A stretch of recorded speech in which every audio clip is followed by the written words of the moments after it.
교과서 한번 볼게요. 자, 그 다음에 정책론 파트 한번 볼게요. 파트 네 번째입니다. 정책론.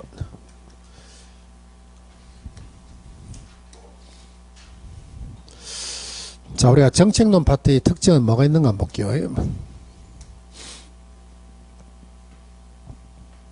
자, 여기 시장 실패 있고 토지정책, 외부효과, 그 다음에 주택정책, 조세정책 이렇게 해서 5개의 파트로 구성이 되어 있습니다. 5개의 파트로. 그 다음에 정책되어 있는 토지정책, 주택정책, 조세정책, 정책되어 있는 것은 시험 문제 항상 해마다 한 문제씩 나온다 봐야 돼요. 토지정책, 주택정책, 조세정책. 그럼 이렇게 되면은 우리가 딱 반을 하거든요. 학교로는 딱 반을 해. 그럼 한 10문제 정도는 눈에 보인다 봐야 돼. 10문제 정도는. 제일 처음에 우리가 총론 파트에서 2문제 보입니다. 용어 정리에서 토지용어하고 자연적 특성, 그런 것들. 그 다음에 경제론 파트에서 보이는 게 수요 증가 감소 요인 보이죠. 균형점 이동과 탄력성이 보인다 봐야 돼. 그 다음 오늘 냈던 거 시장론 파트 보이죠? 보여. 막 보인다니까 시험 문제가. 그 외국인들 이름 있죠? 15인의 위인들. 그것을 한 2개 정도. 그 다음에 계산 문제 하나. 그런 게 눈에 보인다니까. 그런 것들. 그 다음에 여기는 파트 4에 보시면 토지정책, 그 다음에 주택정책, 조세정책 이런 것들. 이런 것들은 시험 문제가 눈에 다 보이는 것들이에요. 그러면 눈에 보이는 게 벌써 그만 하더라도 11개. 앞에 11개. 뒤에 또 보면 한 11~2개 있겠죠. 그거만 하더라도 여러분들이 60점이 충분히 된다니까. 그거만 하더라도. 눈에 보이는 것만 하더라도. 그래서 그런 것들은 어떻게 좀 강하게 임팩트 있게 드라이브 치주시고, 그 다음에 나머지는 자신 없는 것들은 좀 버리고, 그래 정리해 나가시면 돼. 그래서 집에 오늘 만약 여러분들이 정책 요거는 진도가 빨리 나갈 수밖에 없는 게, 요거는 여러분들이 공법, 중개법, 세법을 한번 하셔야 돼요. 요 안에는. 여러분들 공법, 중개, 세법을 해야만이 또 이해할 수 있는 파트가 있기 때문에 양이 얼마 안 됩니다. 그래서 오늘 아마 이거 다 끝날 거예요. 이거 뭐 1시간 반이면 다 끝납니다. 그럼 집에 가서 그 파트 4개를 나눠놓고 한번 제가 말씀했던 대로 한번 복습을 해주세요. 총론 파트에 2개, 경제론 3개, 시장론 파트에 15인의 위인들, 계산 문제 하나, 그 다음에 파트 4에 정책론에 토지주택, 조세정책 이런 순으로. 그래 한번 해보세요. 자, 그래서 한번 넘겨봅니다. 주택정책이기 때문에 쭉 한번 넘어가 볼게요. 용어 농어 이런 것들은 나중에 이런 것들은 뭐 문제에서 하시면 되고. 자, 페이지 160페이지.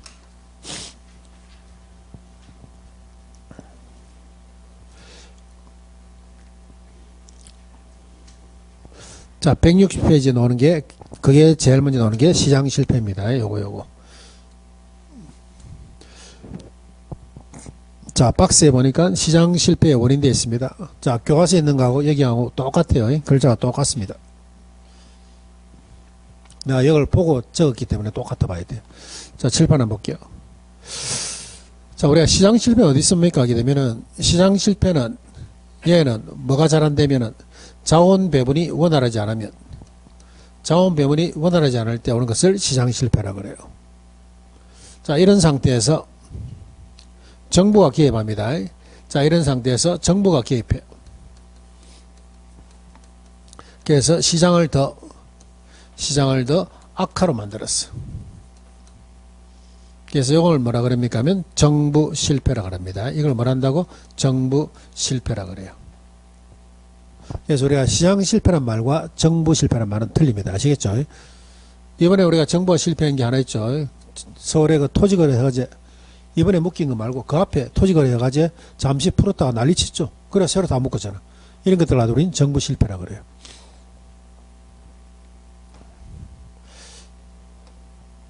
자, 그러면 이러한 어떤 자원 배분이 효율적으로 오지 못하는 이유가 뭔데 하게 되면은 효율적인 자원 배분이 되지 못하는 이유가 4개 있다 봐야 됩니다. 불안전한 경쟁시장, 외부효과, 공공재, 정보의 비대칭성. 이러한 원인 때문에 자원 배분이 효율적으로 안 된다 봐야 돼요. 자, 그래서 우리가 외우기 좋게끔 이렇게 할게요.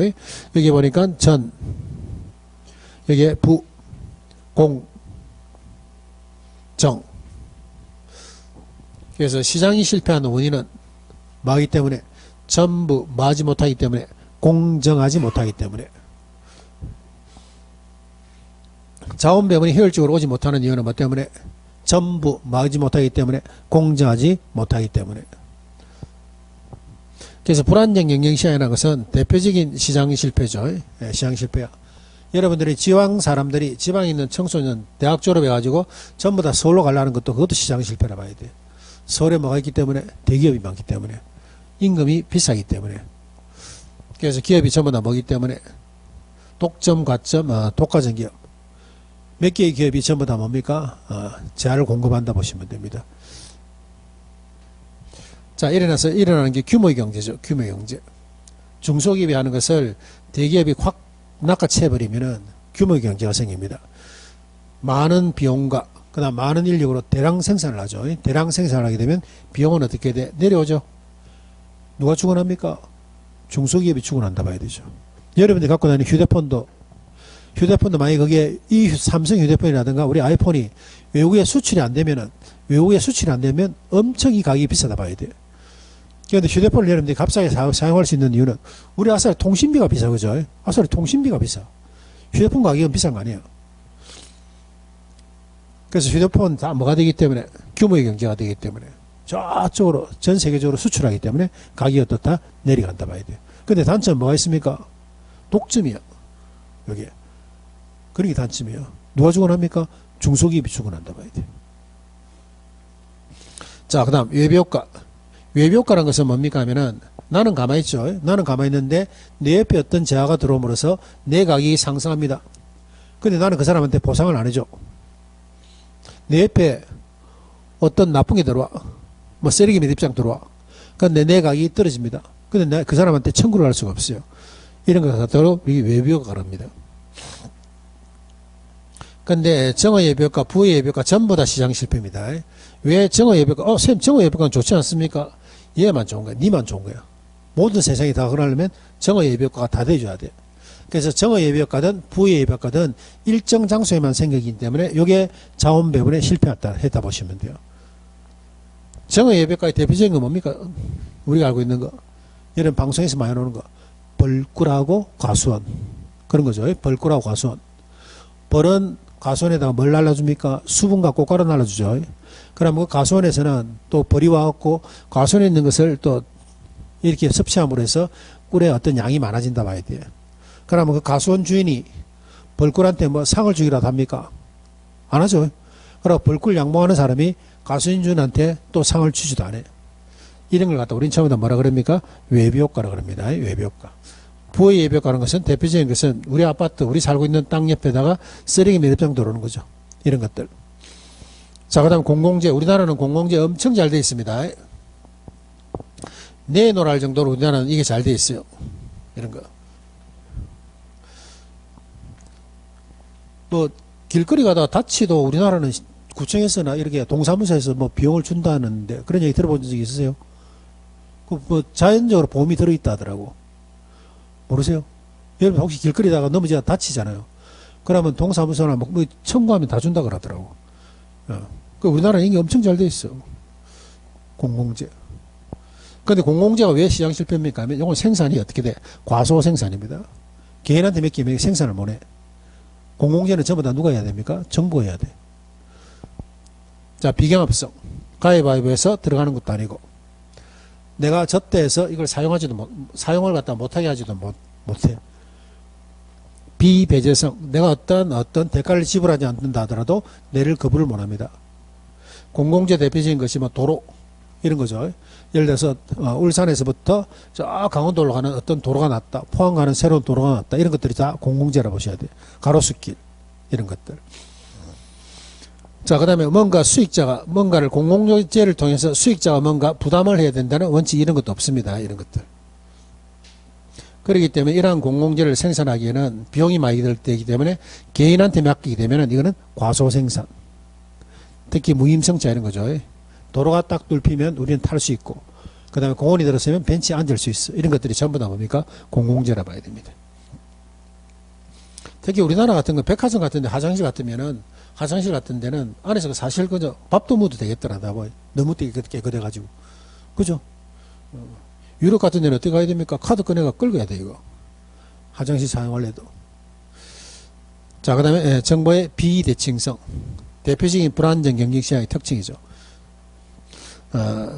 정보를 미리 사전에 득한 사람은 도덕적 해이, 옛날에 LH 직원들, 이런 사람들. 도덕적 해이 올 것이고, 우리 같은 사람들은 항상 뭐합니까? 역선택을 한다 봐야 돼요.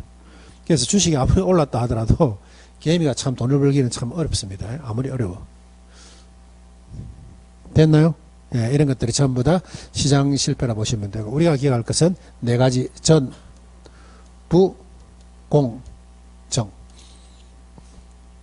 불안전한 경쟁시장, 외비효과, 공공재, 정보의 비대칭성, 불확실성. 그래서 박스에 있는 거 정리하시면 됩니다. 박스 정리하시고, 밑에 보충학습에 그 정보 실패 돼 있죠.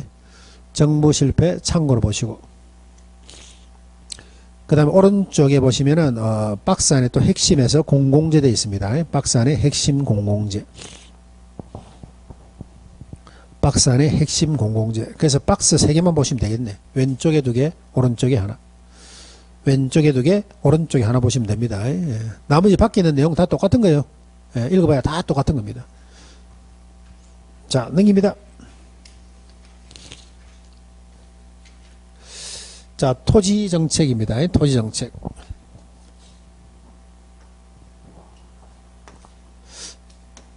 공부하는 방법을 알면은 공부가 좀 이렇게 수월 것도 더 빠릅니다. 공부하는 방법을 알면 훨씬 빠르다고.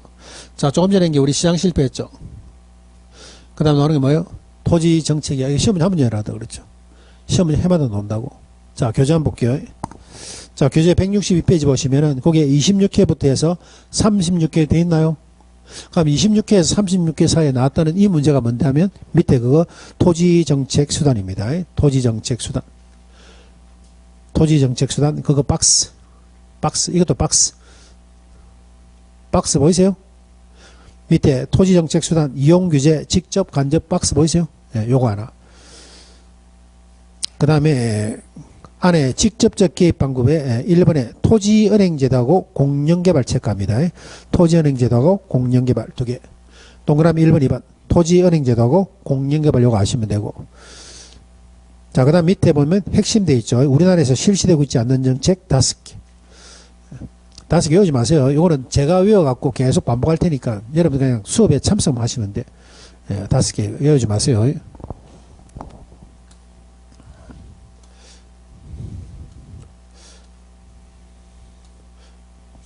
자, 요겁니다. 요거. 정책수단. 토지정책 3가지. 자, 토지정책이라는 것은 요거는 뭡니까 하게 되면은 정부가 토지시장을, 사적 토지시장을 못 믿죠. 자유스러운 어떤 토지시장을 정부가 믿지를 못하는 겁니다. 그렇기 때문에 정부가 개입하는 과정이라 보시면 돼. 개입하는 과정. 그럼 개입을 어떻게 합니까 하면은, 자, 이용규제로 개입합니다. 이용규제로 개입한다는 것은 이거는 법률적,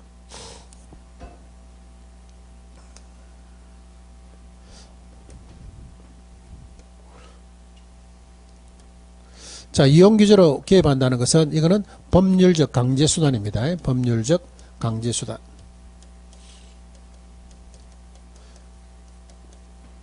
이런 것들은. 여기 보니까 뭐 지역지구제 이런 거죠. 이거 공법에서 여러분들 비우는 거예요. 용도지역지구, 용도구역 이런 것들. 용도지역지구, 용도구역 이거 배웠어요? 네? 배웠어요. 그런 것들입니다. 그런 것들. 용도지역에 보면 4개 노죠. 도관농자, 도시지역, 관리, 농림, 자연환경, 보전지구 이런 것들. 그 다음에 지구는 뭐 경관지구, 뭐 방제지구 이런 거 있잖아요.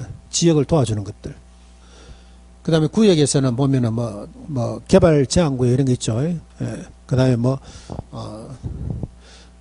시가 조정구역 이런 것들을 구역이라고 그러죠. 역시 이것도 용도지역을 도와주는 것들, 이런 것들은 법률적 강제수단으로서 이용규제에 포함됩니다. 이용규제. 그 다음에 나머지는 여러분들이 뭐 그냥 안 봐도 됩니다. 개발권 양도제도 이거는 우리나라에서 시행이 안 되고 있는 거예요. 이거는 우리나라에 시행 안 됩니다. 우리가 이번에 알던 토지거래 허가제 이런 것들. 그래서 이거는 지역지구제만 여러분들이 좀 기억해 놓으시면 돼요. 이런 것들은 나중에 여러분들 저절로 알게 됩니다. 저절로. 일부러 외우지 마시고. 지역지구제만 하나 기억해 놓을게요. 자, 그 다음에 직접적으로 개입한다는 것은 가만 보시면은 정부가 LH나 SH를 통해서 LH나 SL을 통해서 뭐를 들고 옵니까? 삽 들고 와. 직접적 개입 방법이라는 것은 직접 못 온다고 삽 들고 들어온다니까. 은행제도, 공영개발, 수용 선매, 매수, 도시개발, 재개발 이런 것들 전부 다 직접 이거는 개발 사업에 참여하는 것들이에요. 근데 유일하게 가격에만 직접 개입하는 게 요거 두 개입니다. 요거 두 개. 임대료 규제하고 분양가 규제. 그래서 가격에만 직접 들어오는 것은 임대료 규제하고 분양가 규제. 나머지는 전부 다 뭐 들고? 삽 들고 온다 봐야 돼.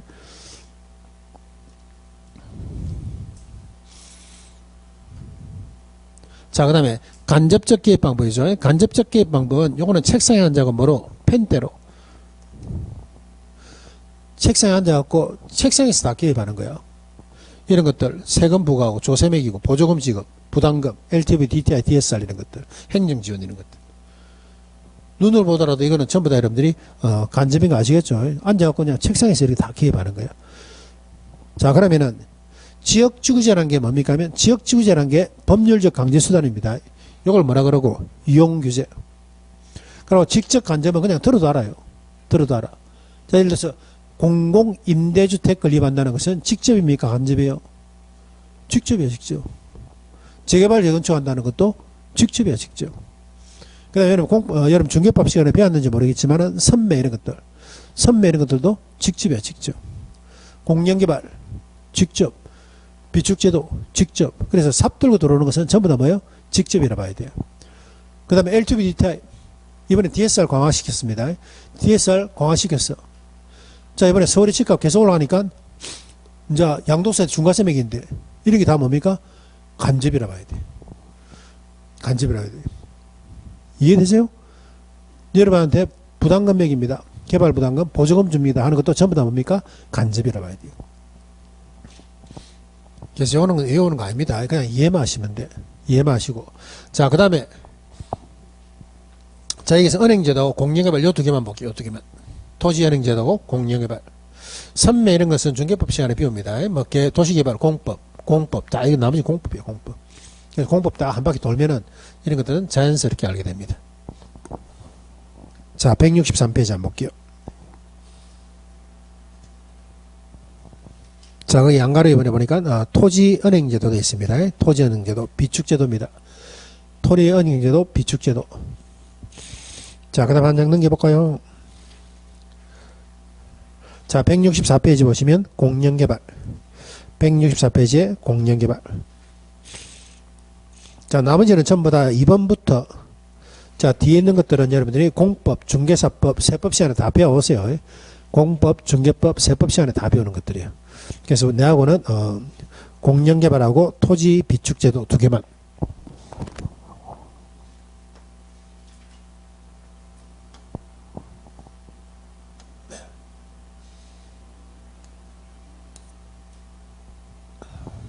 자, 칠판 한번 볼게요.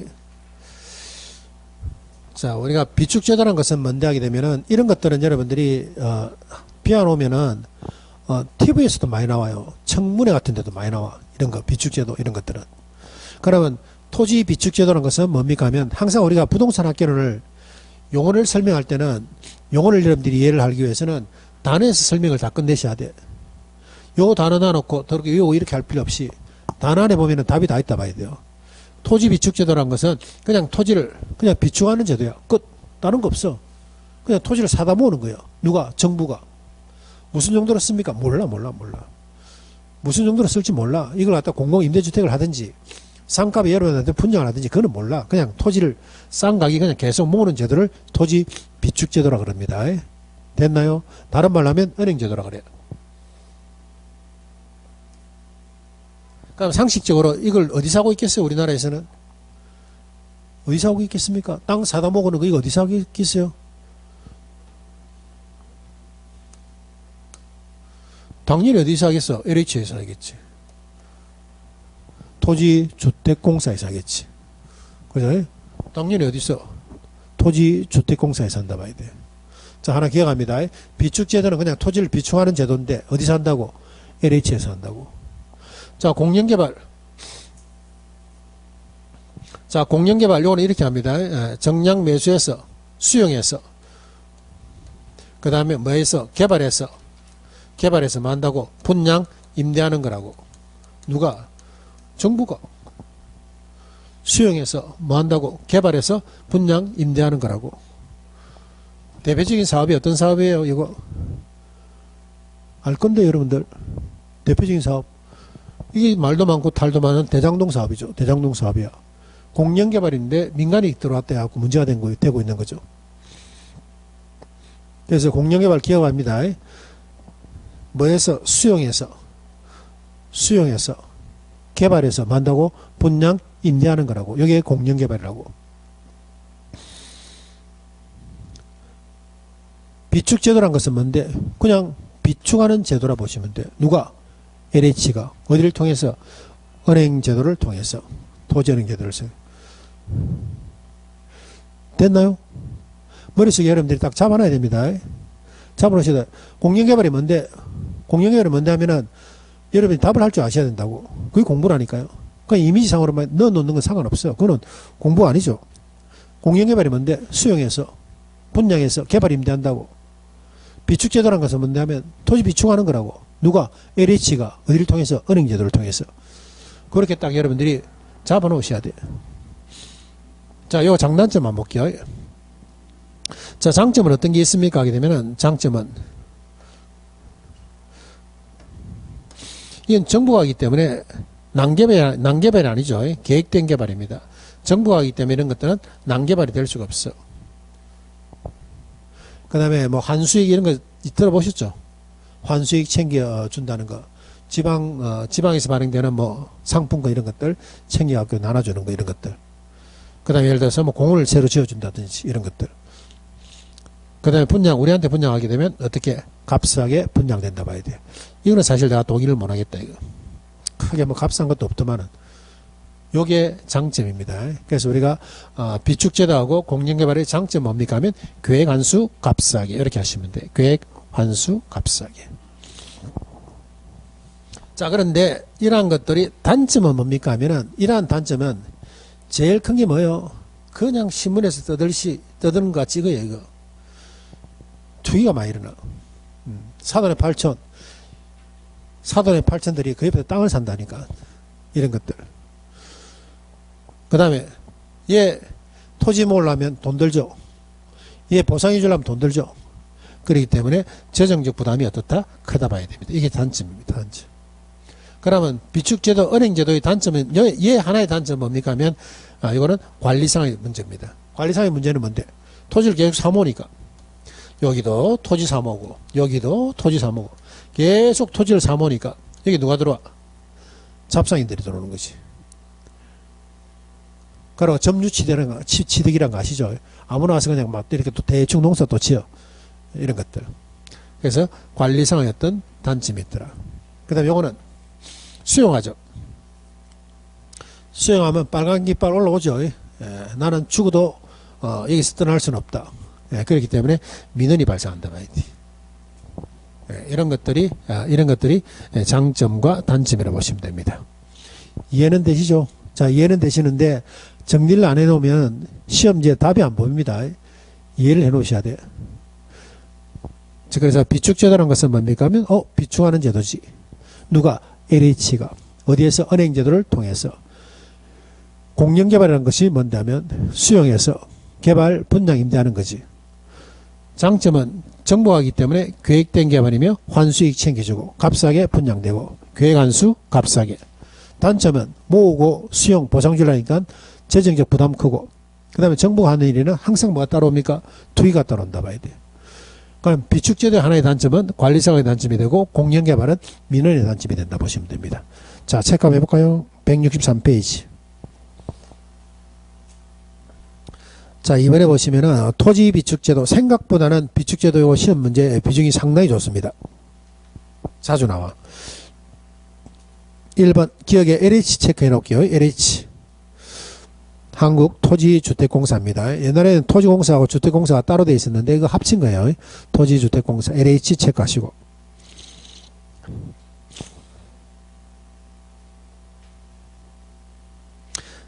자, 그 다음에 보니까 미개발 토지를 매입한 후 그 다음에 적절할 때 매각하거나 공공용으로 사용하는 제도이다. 한번 읽어보시면 되고.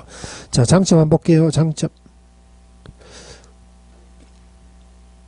자, 니은에 보시면은 계획적 개발되어 있죠. 니은에 계획된 개발. 이것에 사회적으로 이익환수. 자, 리얼에 보시면 값싸게 공급되어 있습니다. 값싸게 공급. 그래서 계획환수 값싸게. 계획환수 값싸게. 세 번째 단점, 기억. 재정적 부담이 크죠. 재정적 부담이 수반되고. 그 다음 니은에 보시면 관리 상의 문제가 발생합니다. 관리 상의 문제. 그 다음에 D가 투기죠. 투기 방지책 없이 토지를 매입하게 되면은 정부가 투기를 조정한다. 이렇게 되죠. 자, 넘깁니다. 자, 1번에 보시면 공영개발. 공영개발 옆에 그게 수용 방식 동그라미 칩니다. 수용. 수용이라는 것은 요거는 권리가 소멸되는 방식이에요. 소멸되는 방식.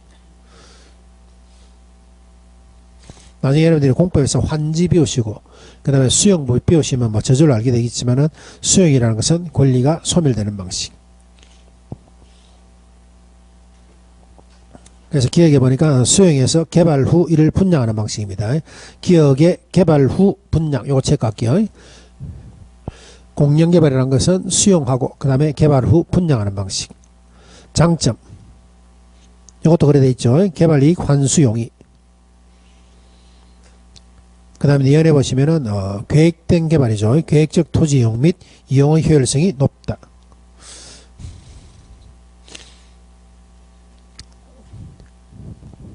자, D것은 이거는 수용 방식의 장점이기 때문에 나중에 하시면 되고, 단점 보시면은 단점 기억해 보니까 민원돼 있죠. 민원. 그 다음에 니은에 보시면 자금 부담이 가중됩니다. 재정적 부담이 크다 봐야 되죠. 그 다음에 D가 지가 상승 우려가 있다는 것은 투기죠. 투기. 투기의 우려가 있다 봐야 돼요. 지가 상승의 우려가 있다. 투기의 우려가 있다 보시면 돼요. 자, 그 밑에 2번부터 해서 하는 것들은 여러분들이 공법, 중개사법, 그 다음에 세법 시간에 열심히 배우셔갖고 3월달에 같이 합시다. 열심히 배우셔갖고. 자, 그 다음 167페이지 한번 볼까요? 외부 효과.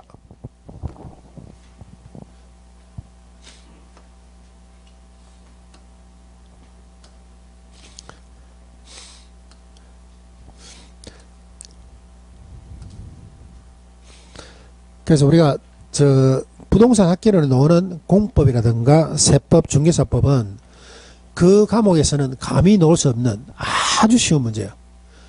공법 시간에, 공급 시험에는 나올 수가 없어요. 근데 학계론에 공법이 나왔다면 엄청 쉽게 나와요. 중개사도 마찬가지고, 세법도 마찬가지고, 엄청 쉽게 나와. 세법은 보통 이제 조세 총론 파트, 여러분 배웠겠지만은 그 앞에서 이제 우리 부동산 학계론 시험이 매년 하나씩 나와요. 조세 총론 파트.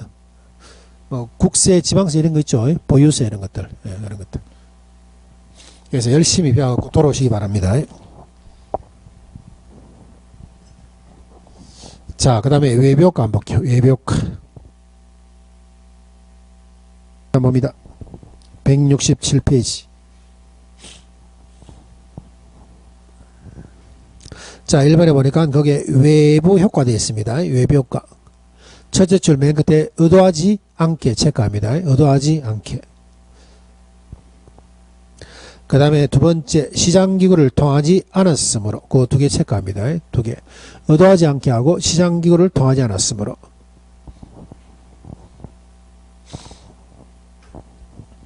그래서 외부효과는 것은 요 자체에서도 시험 문제 잘 나와요. 이 문장 자체에서.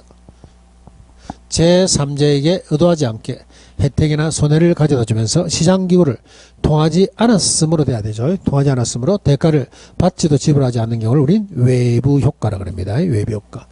그래서 여기에 만약 예를 들어서 시험 칠 때 여기에 의도하여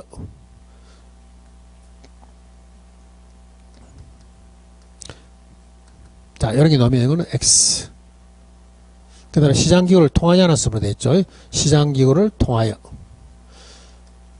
이것도 X, 이런 것들은. 그래서 우리가 외벽가는 XX가 두 개 나와요. 의도하지 않고, 그 다음에 시장기후를 통하지 않았으므로. 자, 외벽가는 두 가지입니다. 정의 외벽가하고 부의 외벽가. 외벽가는 정의 외벽가하고 부의 외벽가 두 가지라 봐야 돼요. 정의 외벽가는 것은 내한테 이익을 가져다 줘. 부의 외벽가는 건 내한테 손해를 가져다 줍니다. 손해를 가져다 줘.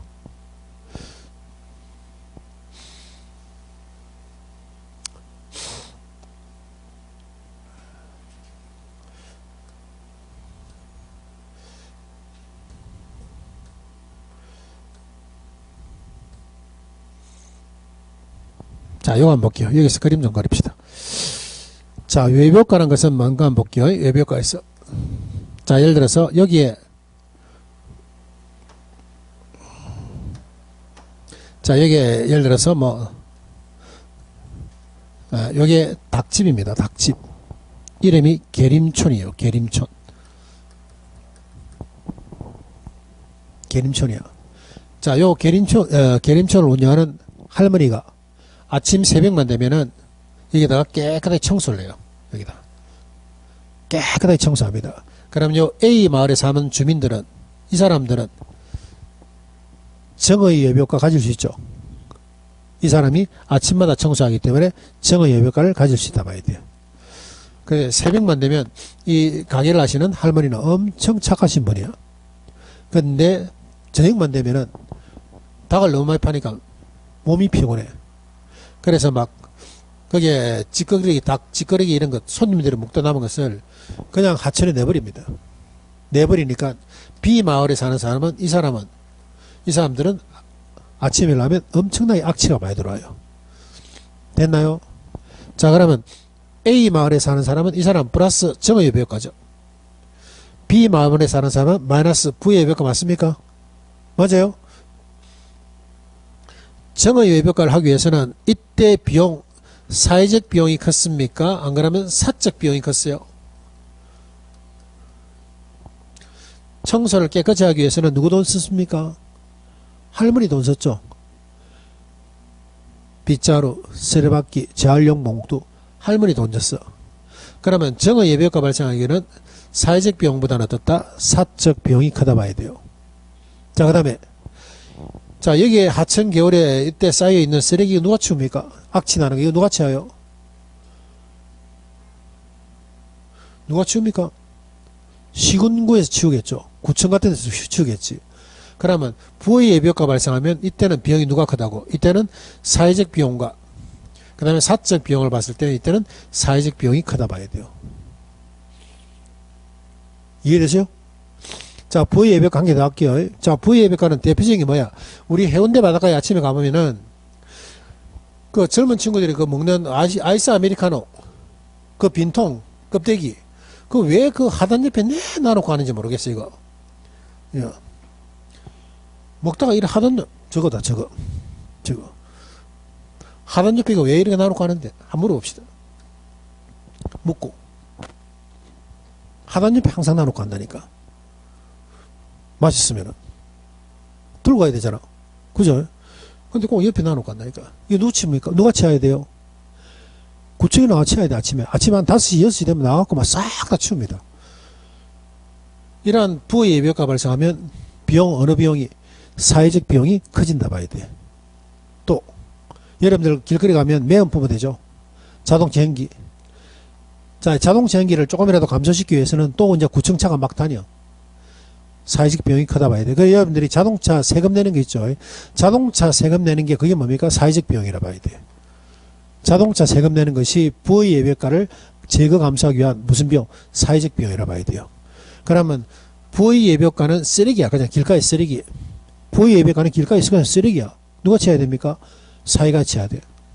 이해되세요? 자, 그럼 요거 하나 기억합니다. 정의 외벽가에서는 사회적 비용이 큽니까? 사적 비용이 큽니까? 하면 사적 비용이 크다 봐야 돼요. 근데 부의 외벽가에서는 무슨 비용이? 사회적 비용이 커야 됩니다. 됐나요? 그래서 할머니가 그래 이야기하죠. 할머니가 청소는 내가 할 테니까, 청소는 내가 할 테니까 쓰레기는 네가 치워라 그래요. 청소는 내가 할 테니까 쓰레기는 네가 치워라 그러죠.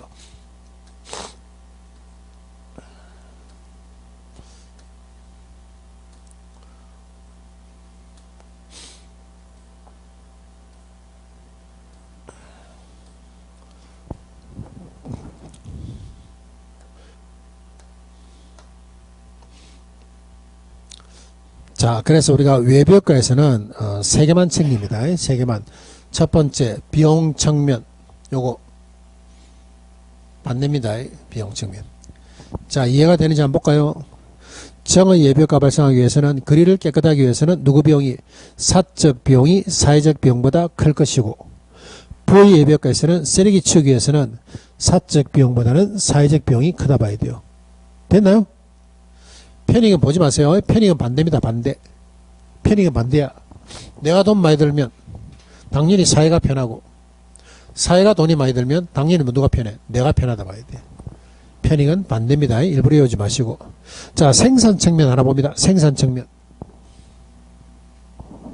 자, 정의 예비효과에서는 생산은 요거는 과소생산. 정의 예비효과에서는 왜 과소생산입니까 하면은 내가 돈을 많이 들었어. 사적 비용을 많이 쓰다 보니까 생산 자체가 어떻다? 적게 생산될 수밖에 없어.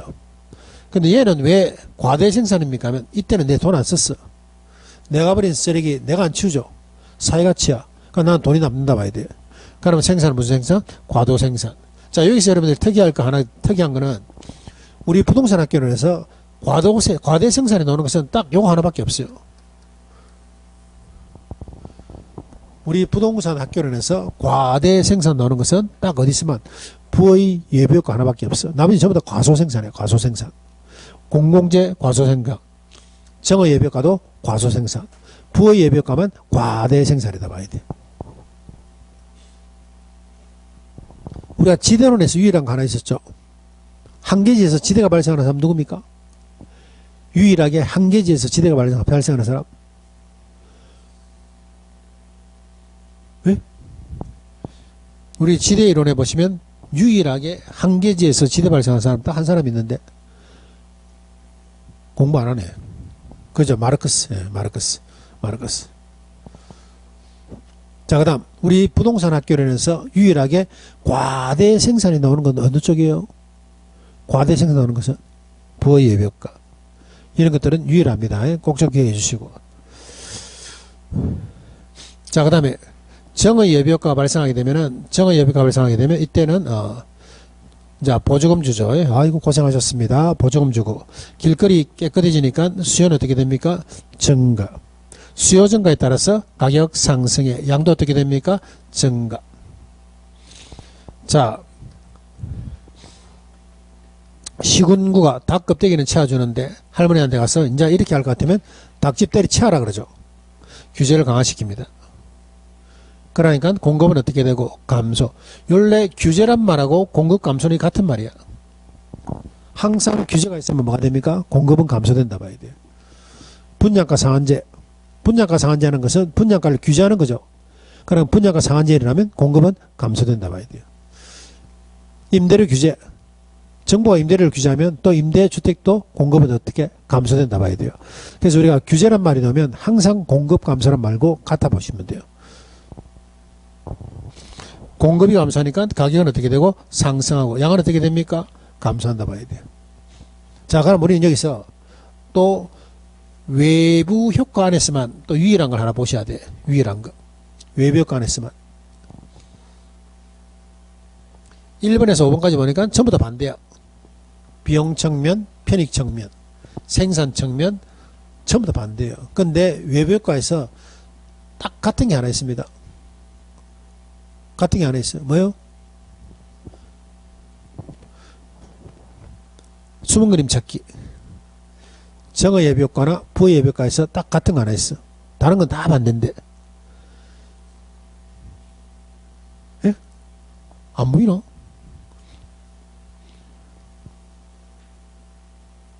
가격 상승 보여? 보이세요? 예.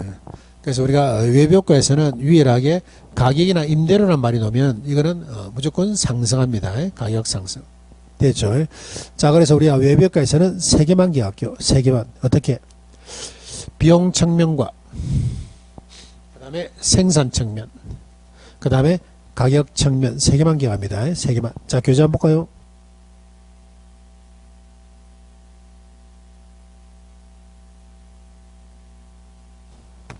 자, 168페이지죠. 168페이지. 외벽가의 종류 박스 보시면 정의 외벽가라는 것은 핀피, 부의 외벽가라는 것은 님비, 핀피라는 것은 프리즈 마이 프론트 야드, 제발 내 앞으로 오세요. 님비라는 것은 not in my backyard, 제발 내 뒤에 오지 마라. 자, 그래서 생산 측면 봅니다. 2번 동그라미 2번. 자, 정의 예벽가 되기 위해서는 사적 비용이 사회적 비용보다 커야 되고, 부의 예벽가에서는 사회적 비용이 사적 비용보다 큽니다. 그거 하나 체크하시고. 자, 생산 측면에서 봤을 때 4번이죠. 정의 예벽가에서는 과소생산, 부의 예벽가에서는 과대생산입니다. 과대생산. 자, 그 다음에 가격. 정의 예벽가에서는 수요 증가에 따라서 가격 상승, 부의 예벽가에서는 공급 감소에 따라서 가격 상승. 그거는 똑같아 봐야 돼요. 자, 그래서 우리가 외벽가에서 3개만 체크합니다. 비용 측면과 생산 측면, 그 다음에 가격 측면, 요 3개만.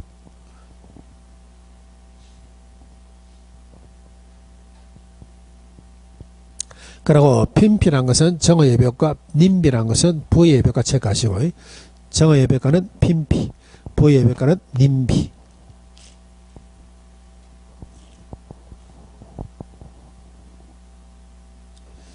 자, 그 다음에 한번 이렇게 보고 갈 사람이 하나 있죠. 169페이지 보시면은 그게 코즈 정리라는 게 있습니다. 169페이지에 보충학습의 코즈 정리. 코즈라는 것은 이 사람 미국 경제학자 이름입니다. 이 사람은 이런 외부효과가 발생하더라도 보조금 이런 거 하지 말라는 사람이죠. 이런 거. 그 다음에 규제 강화 이런 것도 하지 말라는 사람이야. 정의 외벽과가 일어나도 보조금 주지 말고, 부의 외벽과가 일어난다 하더라도 규제 강화하지 말라는 사람이, 그 사람이 코즈라는 사람입니다. 그러면 코즈라는 사람은 외벽과를 어떻게 해결합니까 하니까 그냥 내비두라는 사람이죠. 그냥 내비두면 자연스럽게 외벽과가 없어진다는 사람이야. 시장기구 스스로 해결할 수 있다고 보는 사람이, 그 사람이 코즈입니다. 그러니까 지 이름을 따서 코즈 정리라 그래요. 코즈 정리. 자, 체크 안 할까요? 코즈 정리입니다. 미국의 경제학자죠. 코즈. 맨 셋째 줄에 보시면 거기에 정부의 개입 없이 시장기구 스스로 외벽화 문제를 효율적으로 해결할 수 있다는 것을 보여줬습니다. 이걸 코즈 정리라고 합니다.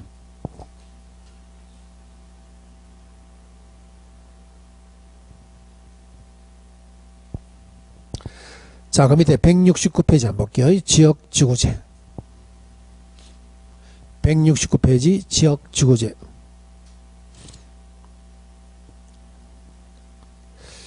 자, 동그라미 3번.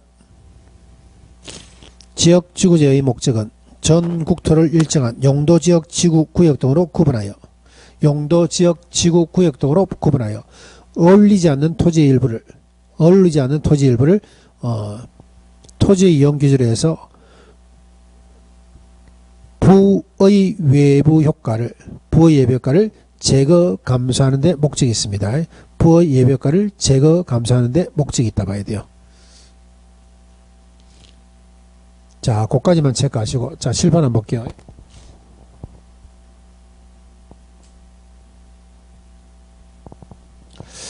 자, 이게 부의 예벽가 요거 한번 볼게요. 자, 이 그림이 왜 부의 예벽가입니까? 이 그림이 왜 부의 예벽가예요? 자, 이렇게 아름답게 잘 살고 있죠. 잘 살고 있는 까지 좋은데 뒤에 뭐가 있어? 공장이 있어. 그래서 여기서 엄청난 연기, 폐수 이런 게 막 흘러내리죠. 그래서 이런 도시를 뭐라 그럽니까 하면 이런 지역을 어울리지 않는 지역이라고 그래요. 그래서 어울리지 않는 지역을 어울리게끔 만들어주는 것이 여기 지역지구제입니다. 용도지역지구.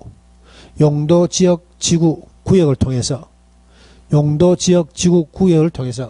규제를 약간 강화시킴으로써 어울리지 않는 지역을 어울리게끔 만들어줍니다. 그러면서 부의 이런 예표가를 제거 감소하는 데 목적이 있다 봐야 돼요. 부의 예표가를 제거 감소하는 데 목적을 두고 시행하는 제도가 뭐라고요? 지역지구제입니다. 지역지구제. 어떻게 하겠어요, 이거? 어쨌든 쪼가내야 되죠. 어쨌든 간에 쪼가내야 돼.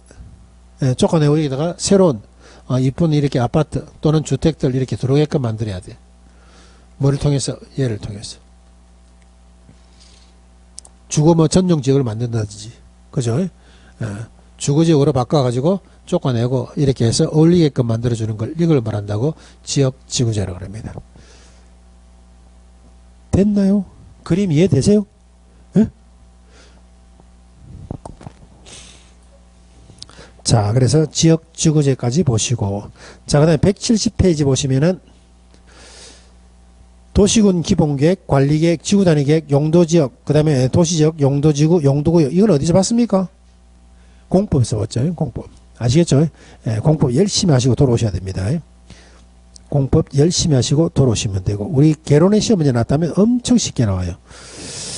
자, 한번 넘겨볼까요? 자, 넘기시면 173페이지 한번 볼게요.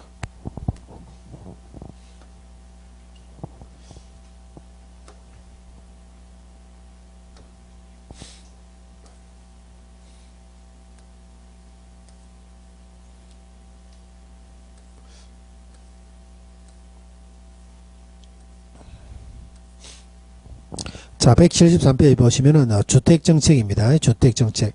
오른쪽에 한번 볼까요? 오른쪽에. 임대주택정책. 임대주택정책 보니까 25, 26, 28, 29, 31, 33, 34, 35, 36대 있죠. 예. 자, 그러면 이것도 여러분들 마찬가지입니다. 예, 시험 문제, 거진 한 문제 놓은다 봐야 돼요. 그러면 중간에 빠지는 거는 어디서 나왔습니까? 하면 179페이지 한번 볼게요. 179페이지. 179페이지 보시면은 거기에 분양가 규제하고 자율화되어 있죠. 여기든가. 안 그러면 넘기시면은 그 선분양 후분양 제도 되어 있죠. 선분양 후분양. 여기서. 그러면 다 채워진다 봐야 돼요. 1년에 한 문제는 채워진다 봐야 됩니다. 어디서? 주택정책에서.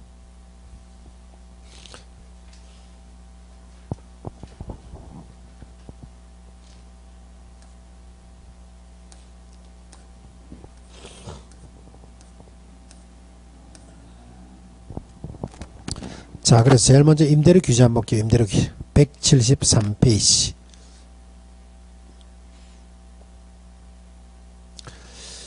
자, 1번에 보니까 임대료 규제 나와 있습니다. 임대료 규제. 임대료 규제라는 것은 거기에 가로 안에 보니까 임대료 상한제 돼 있나요? 임대료 상한제. 다시 말해서 이거는 최고 가격제도입니다. 최고 가격제도. 임대료를 규제하게 되면은 임대인이 받을 수 있는 최고 가격제도를 봐야 돼요. 자, 요겁니다.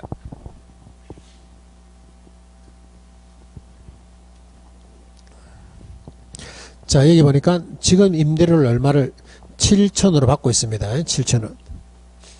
그러면 정부가 뭐를 받아라? 담은 1,000원이라도 싸게 받아라. 요게 6,000원, 요게 임대인이 받을 수 있는 최고 가격이라 봐야 돼요. 그래서 우리가 임대료 규제라는 것은 최저 가격이 아니고 이거는 최고 가격 제도입니다.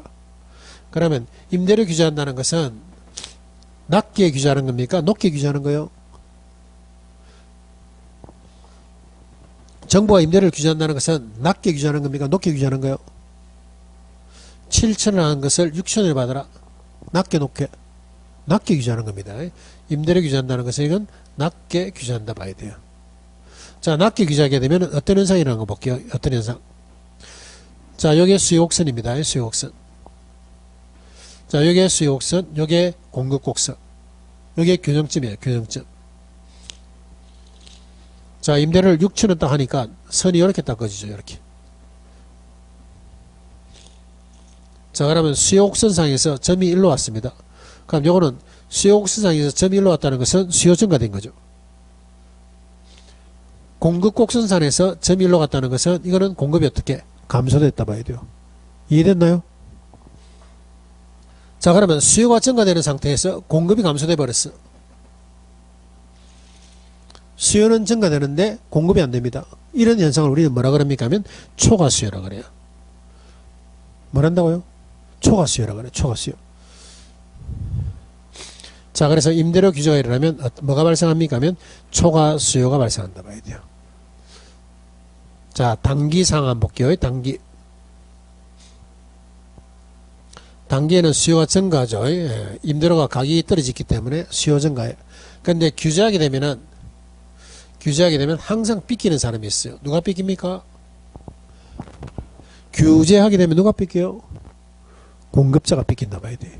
규제란 말이 나오면 항상 공급자가 삐깁니다. 그러니까 투자 안 해. 수준 떨어지죠. 그러니까 장기적으로 갈 때는 결론적으로 공급은 어떻게 감소된다 봐야 돼. 아까 내가 여러분도 이야기했죠. 규제란 말이 나오면 얘하고 똑같은 말은 규제란 말이 나오면 공급 감소란 말과 똑같아 봐야 돼. 항상 규제라고 나오면 장기에는 공급이 감소됩니다. 그래서 이동한데 그러고 임대인은 이중가격을 받죠. 이런 이중가격 형상이 시장이 형성되는 것이 이게 임대료 규제의 어떤 효과라 봐야 돼요. 자, 요거 한번 볼게요. 1번. 자, 시장 임대료보다 규제 임대료를 높게 규제했습니다. 시장 임대료보다 규제 임대료를 높게 규제했어. 이런 말이죠. 이런 말. 시장 임대료가 7,000원인데 규제 임대료를 8,000원으로 규제했다 이 말이죠. 자, 이때 어떤 현상이 일어나는 거 볼게요. 이런 줄을 딱 한번 꺼보겠습니다. 자, 이게 공급은 어떻게 됐어요? 여기서 일로 왔으니까 공급은 증가됐고, 자, 수요는 여기서 일로 왔죠. 수요는 어떻게 됐어요? 감소되었어. 높게 규제하니까 공급은 증가되고 수요는 감소되었습니다. 이하고 반대로 공급이 올라가는데 수요가 없죠. 이런 상황을 우리는 뭐라 그럽니까 하면 초과 공급이라는 말을 씁니다. 초과 공급. 자, 그럼 임대료 규제를 7,000원에서 8,000원 올리니까 초과 공급이라는 말이 나와. 공급이 너무 많아. 그러면 임대인은 7,000원에서 8,000원 임대료를 인상을 시킨다 안 시킨다? 여러분들이 임차인이라 생각해 볼게요. 자, 7,000원 하는 임대료를 8,000원 돌라 그래. 여러분들이 준다 안 준다? 안 주죠. 왜? 다른 데 공급이 많은데. 그래서 임대료를 이렇게 균형 임대료보다 높게 올리는 것은 아무런 효과가 없다 봐야 돼. 무슨 말 이해되시죠? 시장 임대료보다 규제 임대료 이걸 높게 올려버리면은 어떤 현상이 일어납니까 하면 시장에서는 아무런 변화가 없다 봐야 돼. 그래서 정상적인 임대료 규제는 요거죠. 요거. 시장 임대료보다 규제 임대료가 낮습니다. 예를 들어서 7,000원 하고 있는 것을 얼마에 받아라? 6,000원으로 받아라. 이라면 이때 초과 수요가 일어납니다. 초과 수요. 수요는 증가하고 공급은 감소하는 초과 수요가 일어난다 봐야 돼. 자, 교재 한번 볼게요. 자, 173페이지입니다. 173페이지. 임대료 규제 정책입니다. 임대료 규제 정책. 자, 니언디 것 볼게요. 니언디 것. 규제 임대료가 시장 임대료보다 낮은 수준입니다. 니언 찾았나요? 동그라미 니언. 임대료 규제라는 것은 규제 임대료가 시장 임대료보다 낮은 수준으로 설정되는 경우, 이때 소비자 보호를 목적으로 한다. 디귿. 만일 규제 임대료가 시장 임대료보다 높은 수준으로 설정되는 경우에는 이때는 주택 시장에 아무런 영향도 미치지 못한다. 됐나요? 이 말이 어디 있습니까 하면 박스 안에 보시면 보충해놨는데 그거 2번입니다. 2번. 그래서 2번 그거 하나 체크해 놓을게요. 2번. 시장 임대료하고 규제 임대료. 높게 규제하면 아무런 변화가 없고, 낮게 규제하게 되면 임대료는 하락하면서 초과 수요가 일어납니다. 그 다음에 효과 보시면은 뭐 단기, 장기는 수요 증가하고 공급 감소 보시면 됩니다. 단기에는 수요가 증가하고 장기는 뭐다? 공급이 감소한다 봐야 됩니다. 공급이 감소. 자, 넘겨볼까요? 아, 됐네. 요거밖에 없네. 자, 요까지 하고 조금 쉴게요. 힘들어 보죠. 조금 쉬겠습니다.